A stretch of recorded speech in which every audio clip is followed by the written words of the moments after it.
Sahabat MHL TV, Alhamdulillah tadi kita sudah selesai melaksanakan teori di kelas dan selanjutnya kita akan lanjut dengan materi praktek di ruangan untuk bagaimana cara mereka mempraktekkan bekam yang baik dan benar sesuai dengan standar operasionalnya. Baiklah sahabat MHL TV, kita ikuti terus perjalanan kami di acara ini dengan terus mengikuti program-program kami selanjutnya. Untuk gangguan kepala seperti tadi, yang pertama adalah di umumugis. Ini baiknya kalau misalkan kita tidak ada alat kompresor, ya kompresor karena ada alat khusus bekam ya untuk kepala itu, berarti kita harus dikrok dulu kepalanya, digundulin dulu, ya digunduli dulu kepalanya, baru kita bisa melakukan pembekaman. Kenapa? Karena kalau misalkan tidak dikrok dulu, ini nggak bisa, ya. Nggak bisa karena apa? Karena ada celah dari rambut ya untuk melakukan pengkopannya ya. Kemudian yang kedua ini adalah ahdain ya. Berada di antara sini ya. Ini berarti posisinya ada di sini. Jangan terlalu bawah ke sini ya.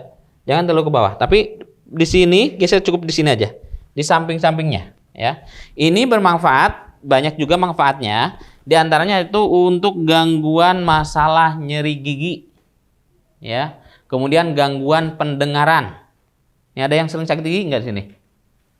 Nah, kalau yang sering sakit gigi, ini bisa dibekam di sekitar ahdain, ya. Untuk gangguan gangguan pendengaran ataupun juga sakit lehernya kaku, ya mungkin biasa kalau bahasa kita salah bantal, ya salah bantal itu bisa juga dibekam di sekitar ahdain. Kemudian juga untuk gangguan TBC. Kemudian juga apabila yang mengalami gangguan telinga berdengung. Ya, sering ya, biasanya berdengung itu lebih cenderung disebabkan oleh gangguan angin. Ya, gangguan angin atau karena ada tekanan. Misalnya kalau misalkan biasa kita di dataran rendah naik ke dataran tinggi itu pasti akan berdengung. Kalau orang nggak biasa naik ke gunung atau ketinggian, itu pasti akan mengalami gangguan berdengung. Itu karena ada tekanan. Itu adalah untuk ahdain. 2 titik di leher ya, di sekitar kiri kanan dari tulang serviks. Kemudian selanjutnya adalah kahil. Nah, al-kahil tadi ada 2 titik kahil ini. Ini persis yang pertama adalah lepas tekuk kita. Kita begitu kita nunduk ya, ini ada benjolan. Ya.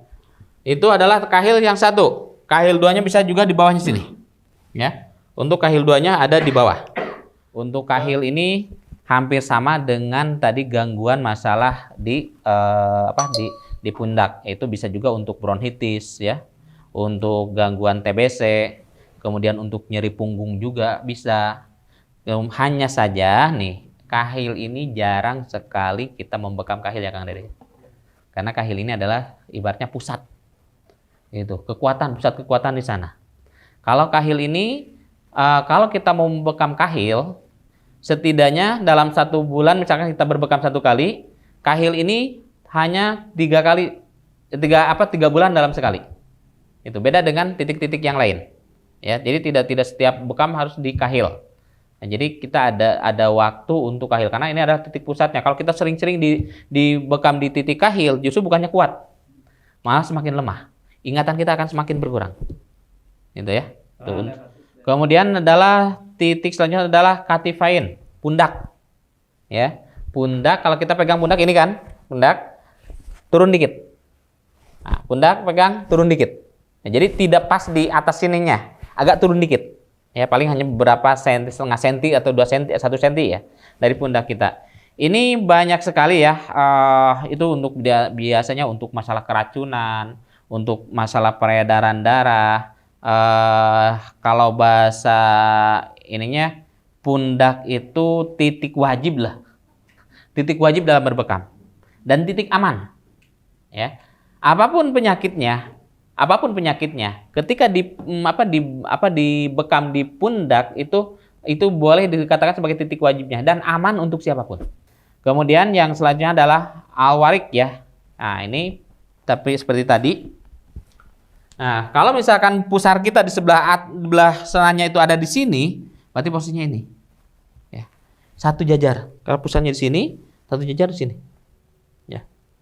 Nah, kemudian yang ini yang sebelah kiri naik dikit. Jadi tinggal terlalu sejajar. Ya, agak kalau ini, nah ini agak naik sedikit. Ya, tidak satu jajar. Ya, agak naik. Itu untuk titik al-warik. Kemudian yang selanjutnya adalah titik dohril qadam, atau yang lebih sangkut paut dengan masalah kaki. Ya, kaki kesemutan, itu kan. Kemudian sering kebas. Kemudian kalau misalkan begitu bangun tidur, kaki itu terasa sakit. Nah, ini. Oke, bismillah ya. Ini ketika kita udah seperti ini, jangan langsung bekam. Ya, jangan langsung bekam. Pertama tadi yang harus dilakukan oleh kita adalah menganamnesa dulu, mendiagnosa. Ya. Oke, misalkan seperti apa nih? Ada nggak keluhan yang dirasakan selama ini? Misalkan contohnya seperti itu. Sering enggak? Kadang-kadang pusing. Kadang-kadang pusing. Iya. Pusing apa nggak punya duit atau apa? Enggak pusing. Oh, pusing aja gitu. Oke. Terus sejak kapan mulai pusing ini? Udah agak lama. Agak lama, oke. Tapi kadang-kadang. Kadang-kadang, Iya. oke. Nah, kita sambil ngobrol, boleh sampai pegang-pegang, Bay. Nih, kita rasakan, hangat apa dingin. Ya, ini hangat ya. Dan ini udah boleh dibekamin kalau hangat seperti ini, ya. Ini udah boleh dibekam. Oke. Sebelum kita tadi melakukan pembekaman, yang pertama adalah ini dilumuri dulu dengan minyak. Ya. Minyaknya boleh minyak zaitun, yang penting jangan minyak jelantah. Nah, ya. Minyak apa? Minyak gas. Ini tadi direlaksasi dulu ya. Direlaksasi dulu. Kalau misalkan si pasien tersebut terlalu dingin atau terlalu panas, ini adalah proses relaksasi ini akan menjadikan kondisi pasien menjadi stabil. Ya, cara merelaksasi seperti apa? Ini setelah dikasih minyak ya, ini tangan kita seperti ini. Nih, ada tekanan. Ini lakukan seperti ini seluruhnya. Mulai dari sebelah kanan dulu ya, kanan dulu. Nah, ini seperti ini, lakukan seperti ini. Cek beberapa waktu, kita cek dulu. Oh, ini udah mulai perubahan ya. Kemudian kita pindah ke sebelah kiri. Ini pun sama, direlaksasi lagi seperti ini. Ya. Cara merelaksasi boleh dengan satu telunjuk. Kalau nggak kuat telunjuk yang ini jari tengah kita ditekan di atas kuku telunjuk kita. Tekan. Jadi kekuatan ada di sini. Ini akan lebih menguatkan. Anggap aja ini sudah pas ya, udah seimbang ya, panasnya dinginnya udah seimbang. Berarti kita tinggal melakukan kop pertama, yaitu melakukan seluncur ya. Yang tadi bahasa kita ada seluncur. Di sini ini selalu pakai sini. Nih. Kop pertama. Satu tarikan saja.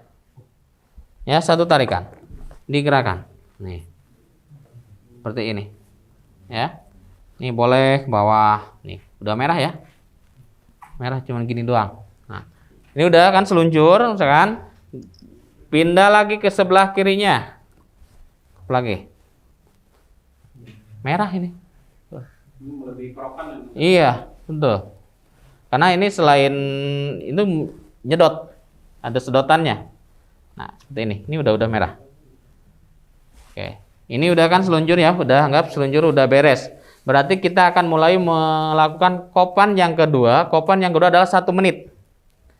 Caranya tadi 1 menit dengan satu tarikan. Untuk pemanasan saja.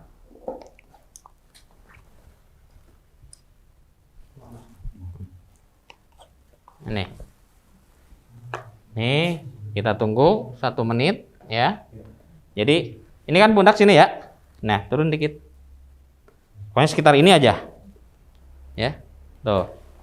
Ini juga di sini juga boleh, di sini juga boleh. Ini yang disebut dengan kahil. Coba nunduk dikit deh. Nah, ini sini kahil ini. Itu yang pertama tuh. Iya. Ini kahil 1. Kahil 2-nya di sini. Jajar. Ini kahil 1-nya di sini. Nah, ini Kita udah 1 menit pertama cabut. Nah, kenapa kita tadi pakai masker? Karena sini mengandung gas. Ya, gas ini adalah gas yang keluar dari suhu tubuh si pasien. Makanya kalau misalkan kita tidak memakai masker, ini khawatir mengandung gas yang justru berbahaya untuk diri kita. Ya, jadi ambil lagi kop pertama 1, 2. Kenceng nggak? Kurang nggak? Pas. Nah, ditanya. Ya, jadi jangan sampai kita hajar aja. Ya, kop pertama. Nih, cukup? Oke. Ini udah 2 kop. Artinya ini kita masuk ke dalam namanya pembiusan dulu. Bahasa pembiusan ya. Untuk bikin kalau bahasa Sunda mah baal heula.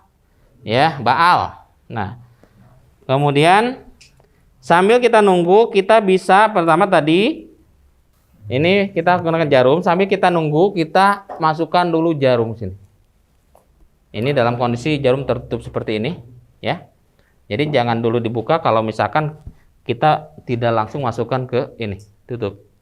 Ya, untuk menjaga sterilisasinya. Oke, kita. Nah, yang kedua, kalau kita menggunakan yang ini, scalpel. Kalau kita menggunakan ini scalpel atau pisau ya, dengan menggunakan pisau bedah. Nah, jangan ditarik semua. Cukup seperti ini. Jangan ditarik. Nah, cukup di sini aja.